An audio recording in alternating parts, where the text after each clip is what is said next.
Hey guys, welcome back to the channel. Fabrizio Romano here as always to keep you posted on the transfer market. Guys, stay tuned because it's going to be a crazy week. We are entering into the final week of the summer transfer window. Monday to Monday, and then Tuesday next week is going to be deadline day, so it's going to be special. Stay tuned because many things will happen. We will be here together to update you on absolutely everything. And we have to start today by mentioning some of the news of the evening, of the night, some of the most recent updates. Here we go, for example, for Christopher Nkunku, a big night for Milan because they won their opening game in Serie A with the new coach, former Manchester United and Sporting manager Ruben Amorim.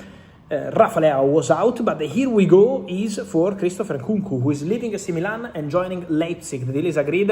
It's a loan deal, 3.5 million euros plus a buy option clause not mandatory under 30 million euros. So former Chelsea striker returns to Leipzig. An exclusive story of the day, Leipzig bidding for Matias Fernandez Pardo from Lille, but at the moment Lille have no intention to accept around 35 million euros. So new proposal would be needed in order to get it done. And then watch out for Rafael Leao. Watch out for Rafael Leao because there will be movements this week. His agents, his lawyers, Jorge Mendes as well, all working to find a solution because the player is up for sale. The player remains available on the market, and around Leao there could be movements. There is interest from Turkey, interest from Saudi. Let's see if some European club will try to get the deal done with AC Milan. But Rafael Leao could be one to watch in these final days of the summer transfer window. Again, today was not available due to injury, but in general, AC Milan position is clear. The player is available, the player is on the market, and so we have to follow this situation. Opening game also for Barcelona, the Spanish champions in La Liga, were facing Elche 5-0. Beautiful news for Barcelona. Adeyemi debut, goal. Also Anthony Gordon debut, delivering 2 assists. So very good impact for the Barcelona new players. And also for Barcelona, good luck to Pablo Gavi, who suffered an injury. We have to see what happened there. But then, after the game, Hansi Flick, speaking about Alejandro Balde's situation, well, Flick said on Balde, I didn't tell Balde, you have to leave the club. Flick said, I had a conversation with Balde and I told him, think about your situation, clarify your situation, and we'll speak tomorrow. So, what's the reality, guys? At the moment, Barcelona are open to selling Balde in case of good proposal. But Balde, I can tell you once again, is not pushing to leave Barcelona. So, or it's a top proposal for the club and a good proposal for the player, because Balde is not accepting anything. To be honest, I saw some clubs linked with Balde that Balde would never take into consideration. I'm not going to mention them out of respect, but Balde is never going to mid-table clubs. Has to be top clubs. So, for example, Manchester United is a club that called Jorge Mendes, and Manchester United are in the conversation and are a possibility, but it depends on the conditions. Not only on transfer fee, also on the salary, because Balde is on a big salary at Barcelona, and that's going to be a point. So let's follow the Balde situation, but for sure, Man United are still looking for a left back. On Man United, Lewis Hall today, Matthias Gisle definitely closed the deal. Definitely closed the door to any option for this deal because he said no chance when he was asked about Manchester United trying to sign Lewis Hall. So forget about Lewis Hall for Manchester United, said by Newcastle new boss Matthias Gisle after the game against Liverpool. On Newcastle, I wanted to talk about Newcastle as well. My exclusive update of the night is that there is big confidence at Newcastle to get a deal done in the next hours for Nico Gonzalez from Manchester City. The situation has been the following in the recent days. Manchester City opened doors to the exit of Nico Gonzalez. For Manchester City, the player is not untouchable at all.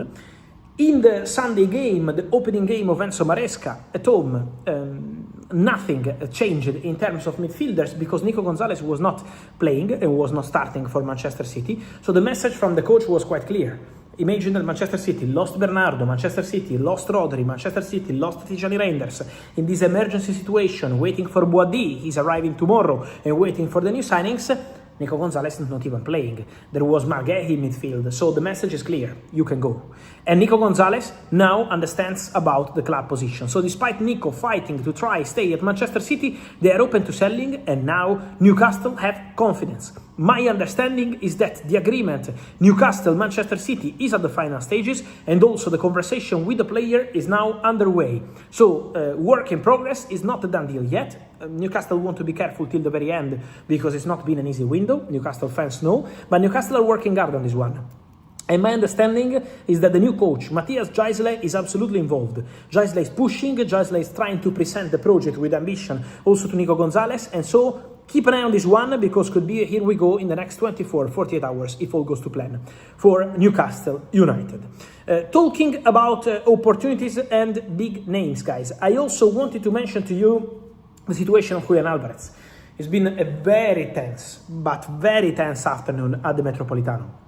Julian Alvarez playing in the second half. At the beginning of the game, when the speaker mentioned his name, the fans were going against him, and then in the second half he was playing but not making any impact. You can see in his face that the player is not calm at all, he's not relaxed at all, and we can understand it's a difficult situation for everyone, for the club, for the player, for everyone involved. And then after the game, Julián leaving while his teammates were saying hi to the fans, Julián left the pitch alone, and so it was a significant moment. Then Diego Simeone said that it was the club, it was us telling Julián to go straight to the tunnel and not go to say hi to the fans.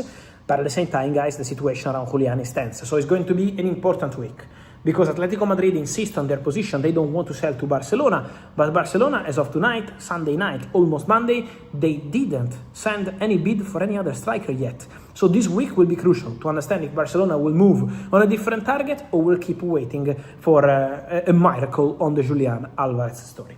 So let's see what's going to happen there. And then don't forget about Arsenal, because my understanding, I told you in the recent videos, and I keep telling you today, is that Arsenal financially believe internally they could afford a deal for Julian Alvarez. Especially if Gabriel Martinelli goes to Al Hilal and this deal is ongoing, the player is open to join Al Hilal, so Martinelli Al Hilal is possible. If Martinelli goes to Al Hilal, it will be extra money for Arsenal, and so financially Arsenal could afford a deal for Julian Alvarez. That's the feeling at the club. Even if the price is high, they believe they could strike an agreement with Atletico Madrid. The point is the player. The player till today never opened doors to Arsenal. But Arsenal are still there, following the situation. If Julián changes his mind and decides to open doors to England and to Arsenal, Arsenal are still there. Arsenal are still watching the situation. So still watch out for Arsenal and Julián until the end of this summer transfer window, in case the player change his position. And then, guys, just to close this video, a quick one by mentioning also Nicolas Jackson, because this week also for Nico Jackson is going to be busy. There is Aston Villa attacking, because Ollie Watkins is very close to joining Al Hilal, and so Aston Villa are trying for Nico Jackson. Also Atletico Madrid, regardless of the Julian Alvarez situation, Atletico are trying for Nico Jackson and are prepared to make a big sacrifice financially to try get Jackson. So it's going to be a big battle for the Senegalese striker, but for sure leaving Chelsea on a permanent deal. Chelsea are not loaning the player. Permanent or nothing. This is Chelsea position, and so let's follow this one together. I will see you soon, guys. Thank you, and see you on the channel. Ciao.